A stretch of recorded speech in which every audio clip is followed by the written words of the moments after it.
सुधा Mittal, associate professor. आज का अपना टॉपिक है टाइप्स और पैटर्न्स ऑफ बिजनेस एंटरप्रेन्योरशिप, व्यावसायिक उद्यमिता के प्रकार या स्वरूप। जैसा कि हमने पढ़ा, उद्यमिता कई प्रकार से की जाती हैं। एक उद्यमी के अंतर्गत विभिन्न प्रकार की स्किल्स होती हैं, योग्यताएं होती हैं, और उस आधार पर वो अपने व्यवसाय को प्रारंभ करता है और अपने व्यवसाय के अंतर्गत विभिन्न प्रकार की क्रियाओं को करते हुए अपने उद्देश्यों को, अपने लक्ष्यों को प्राप्त करता है। तो ऐसी स्थिति में प्रत्येक देश की जो आर्थिक सामाजिक दशा है वो अलग अलग होती हैं, भिन्न भिन्न होती हैं। तो व्यवसाय के प्रति व्यक्तियों का जो दृष्टिकोण है, उनके जो विचार हैं, कल्पनाएं, वो भी भिन्न भिन्न होती हैं। तो ऐसी दशा में उद्यमिता के जो स्वरूप हैं या उनके जो प्रकार हैं, उनमें भी भिन्नता पाई जाती हैं। तो इसलिए उद्यमिता के प्रकार यानी उसके स्वरूप को हम कई भागों में विभाजित कर सकते हैं। जैसे पूंजी स्वामित्व के आधार पर, on the basis of capital ownership. पूंजी स्वामित्व के आधार पर विभिन्न प्रकार की उद्यमिता हो सकती हैं। जैसे निजी उद्यमिता, प्राइवेट एंटरप्रेन्योरशिप, जब व्यक्ति या व्यक्तियों का समूह निजी क्षेत्र में व्यवसाय प्रारंभ करते हैं या जोखिम उठाते हैं या कोई नया कार्य करते हैं, तो उसे हम निजी उद्यमिता कहते हैं। ऐसे उद्यमों का जो मुख्य उद्देश्य है वो क्या होता है? व्यक्तिगत लाभ कमाना होता है। और इस प्रकार के उद्यमियों का विकास जो कैपिटलाइज्ड कंट्रीज हैं, जहाँ पूंजीवादी जो देश हैं, उनमें निजी साहस के कारण उनके कैपिटल यानी उनके पूंजी में वृद्धि होती है और ऐसे देशों में इस प्रकार की उद्यमिता को महत्व दिया जाता है। जैसे इंग्लैंड, अमेरिका, जर्मनी, जापान एवं फ्रांस। सेकंड, सरकारी अथवा सार्वजनिक उद्यमिता, गवर्नमेंट और पब्लिक एंटरप्रेन्योरशिप। जब सरकार सार्वजनिक कल्याण की भावना से सरकारी अथवा कोई सार्वजनिक क्षेत्र में व्यावसायिक उपक्रम चालू करती हैं और इससे संबंधित जोखिम उठाती हैं, तो उसको हम सरकारी उद्यमिता कहते हैं। उद्यमिता का ऐसा जो स्वरूप है, इस प्रकार ये जो प्रकार है, ये समाजवादी एवं साम्यवादी देशों जैसे रूस, चीन एवं युगोस्लाविया आदि में देखने को मिलता है। थर्ड, संयुक्त उद्यमिता, जॉइंट एंटरप्रेन्योरशिप। जब निजी एवं सरकारी स्वामित्व की साझेदारी के रूप में जो व्यवसाय प्रारंभ किया जाता है, तो वो जॉइंट एंटरप्रेन्योरशिप, संयुक्त उद्यमिता के नाम से जानी जाती हैं। इस प्रकार की उद्यमिता की जो मुख्य बातें हैं कि इसमें निजी और सरकारी दोनों का जो ऑनरशिप है, स्वामित्व है, वो मिला जुला रूप होता है। इसमें निजी क्षेत्र के उद्यमों को विनियोजन का अवसर प्रदान किया जाता है, किंतु जो मुख्य रोल है, मुख्य भूमिका है, वो गवर्नमेंट की होती है, सरकार की होती हैं। फिर है सहकारी उद्यमिता, कोऑपरेटिव एंटरप्रेन्योरशिप। जब कई व्यक्ति मिलकर सहकारिता के आधार पर उपक्रम की स्थापना करते हैं, जोखिम उठाते हैं एवं नवकरण या कोई नया कार्य करते हैं, तो इसे सहकारी उद्यमिता कहते हैं। जैसे भारत में सहकारी उद्यमिता में कई ऐसे उद्योग हैं, चीनी उद्योग, वस्त्र उद्योग, कृषि पदार्थों का उद्योग, डेयरी उद्योग, लघु एवं कुटीर उद्योग और खाद्यान्न उद्योग, इस तरह के उद्योगों की स्थापना की गई है और भारत के अंतर्गत इस तरह के सहकारी उद्यमिता को आगे बढ़ाया गया है। फिर सेकंड जो आधार है, विकास या परिवर्तन के आधार पर उद्यमिता के प्रकार या स्वरूप। इसमें पहला है परंपरागत अथवा विकासात्मक उद्यमिता, ट्रेडिशनल और इवोल्यूशनरी एंटरप्रेन्योरशिप। जब उपक्रम में वस्तुओं का उत्पादन परंपरागत प्रणाली के आधार पर होता है, परिवर्तनों की गति बहुत धीमी होती है, अनुसंधान एवं विकास कार्यों पर कोई ध्यान नहीं दिया जाता है और नहीं व्यय किया जाता है, तो इसे परंपरागत उद्यमिता के नाम से जानते हैं। आधुनिक अथवा क्रांतिकारी उद्यमिता, मॉडर्न और रिवोल्यूशनरी एंटरप्रेन्योरशिप। परंपरागत उद्यमिता के विपरीत इसके ठीक अगेंस्ट यानी इसके उल्टी, जब उद्यमी व्यवसाय में जोखिमपूर्ण योजनाएं बनाते हैं, साहसिक निर्णय लेते हैं, वस्तुओं के उत्पादन की नई विधियों का प्रयोग करते हैं और उपक्रम का विस्तार तीव्र गति से करते हैं, तो उन्हें आधुनिक अथवा क्रांतिकारी उद्यमिता के नाम से जानते हैं। आधुनिक समय में यानी वर्तमान समय में अधिकांश जो एजुकेटेड युवा हैं, शिक्षित युवक और युवतियां यानी ऐसी उद्यमिता में विश्वास रखती हैं, और कुछ देशों में जैसे रूस, चीन, पूर्वी यूरोप, इनमें इस प्रकार की उद्यमिता को बढ़ावा दिया गया है। थर्ड है स्थानीयकरण के आधार पर, on the basis of centralization. इसमें दो प्रकार की उद्यमिता होती है। केंद्रीकृत उद्यमिता, सेंट्रलाइज्ड एंटरप्रेन्योरशिप, जब आधारभूत सुविधाएं जैसे जल, विद्युत, सड़क, यातायात एवं संदेशवाहन आदि की उपलब्धि, उपयुक्त स्थिति, पहले से स्थापित इकाइयों की प्रवृत्ति के कारण जो इस प्रकार के यानी कि उसके जो पूरे राइट्स हैं वो केंद्रीकृत होते हैं, और इसके अंतर्गत जो भी निर्णय लिए जाते हैं वो केंद्रीय निर्णय जो टॉप लेवल पर लिए जाते हैं, तो उनको केंद्रीकृत उद्यमिता के नाम से जाना जाता है।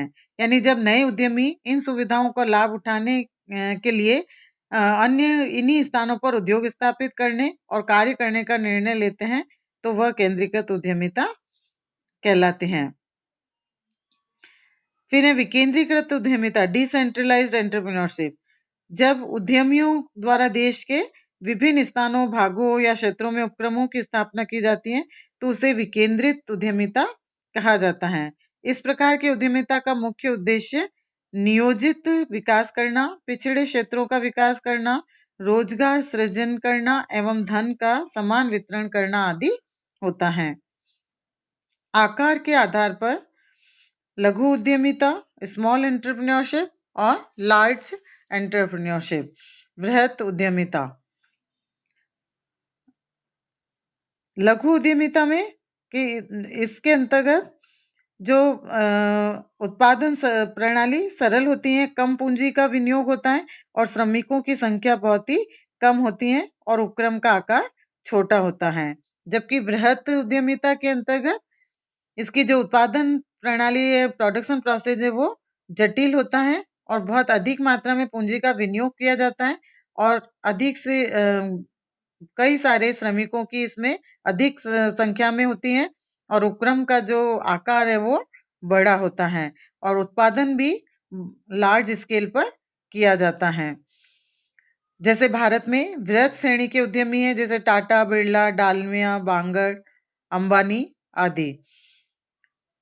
उद्यमशील अथवा साहसिक कार्यों के आधार पर, on the basis of entrepreneurial functions.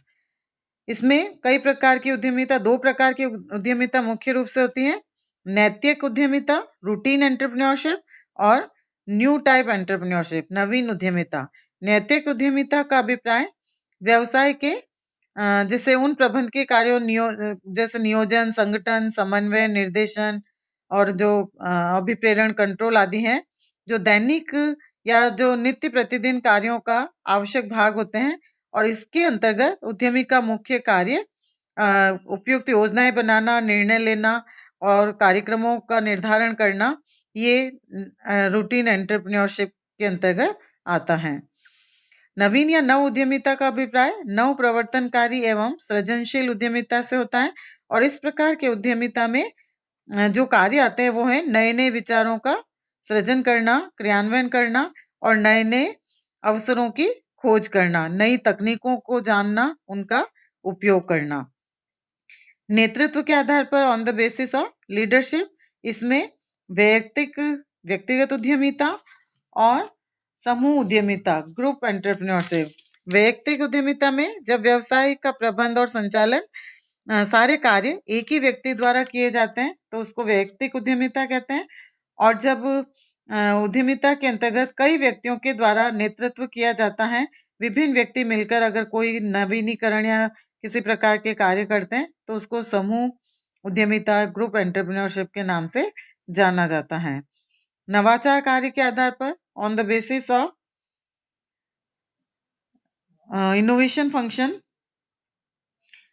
इसमें नवाचारात्मक उद्यमिता, इनोवेटिंग एंटरप्रेन्योरशिप, जिसका आशय होता है नवाचारों का अतिशीघ्र यानी कि उनका जल्दी से जल्दी परीक्षण करना, टेस्ट करना और आकर्षक संभावनाओं को व्यावहारिक रूप देने का प्रयत्न करना। जैसे नवप्रवर्तन या नवाचार के कई प्रकार के हो सकते हैं। लागत कम करने वाले नवाचार या मांग का सृजन करने वाले नवाचार। फिर अनुकरणात्मक उद्यमिता, इमिटेटिव एंटरप्रेन्योरशिप। इस उद्यमिता में यह उद्यमिता वह है जो सफल उद्यमों द्वारा लागू किए गए नवाचारों की, जिन्होंने पहले से नवाचार किए हैं या कोई नया काम किया है, ये उनकी नकल करते हैं और उन वाले कार्यों को आगे बढ़ाते हैं। फिर अवसर की प्रतीक्षा करने वाले उद्यमिता, फाइवियन एंटरप्रेन्योरशिप, यह वह उद्यमिता है जिसमें नवाचारों को लागू करने के अनुकूल अवसरों की प्रतीक्षा की जाती है और जब वो पूरी तरह स्पष्ट हो जाती हैं तो नवाचारों का प्रैक्टिकल रूप में, व्यावहारिक रूप में कोई हानि नहीं होती है, तब उनको लागू किया जाता है।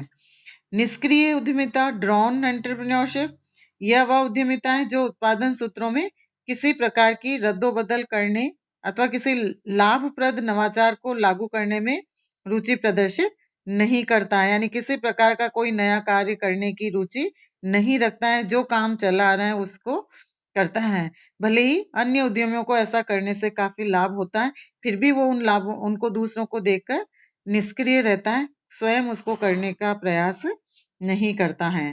फिर अदर बेसिस, अन्य आधार पर, जैसे शहरी एवं ग्रामीण उद्यमिता, अर्बन एंड रूरल एंटरप्रेन्योरशिप।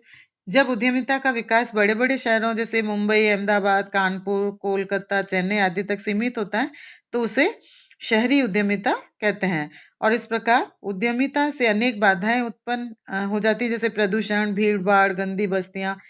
तो ये जो सामाजिक अपराध है, समस्याएं, आवास की समस्या है, ये इनके अंतर्गत बढ़ जाती हैं। और ग्रामीण उद्यमिता, जिसमें छोटे छोटे गांवों और कस्बों में जो उद्यमी कार्य करते हैं तो उसको ग्रामीण उद्यमिता कहते हैं। व्यवस्थित उद्यमिता, सिस्टमैटिक एंटरप्रेन्योरशिप। व्यवस्थित उद्यमिता का आशय साहसियों द्वारा की गई ऐसी उद्देश्यपूर्ण नवप्रवर्तन व्यवस्था से है जिसमें निम्नलिखित कार्य करते हैं, जैसे नए ग्राहक, नए बाजार, नए अवसरों की खोज करते हैं। उद्यमी व्यवस्थित सिद्धांतों का पालन करते हैं और उद्यमी एक व्यवस्थित अनुसंधान प्रविधि का भी उपयोग करने का प्रयास करते हैं। तो ये विभिन्न प्रकार के प्रारूप उद्यमिता के प्रकार हम देख सकते हैं और इनमें से किसी भी रूप में, किसी भी टाइप से एक उद्यमी अपने व्यवसाय को स्थापित करता है, अपने उद्योग को स्थापित करता है और उसमें अपनी उद्यमिता के माध्यम से उन व्यवसायों को आगे बढ़ाने का प्रयत्न करते रहते हैं। Thank you.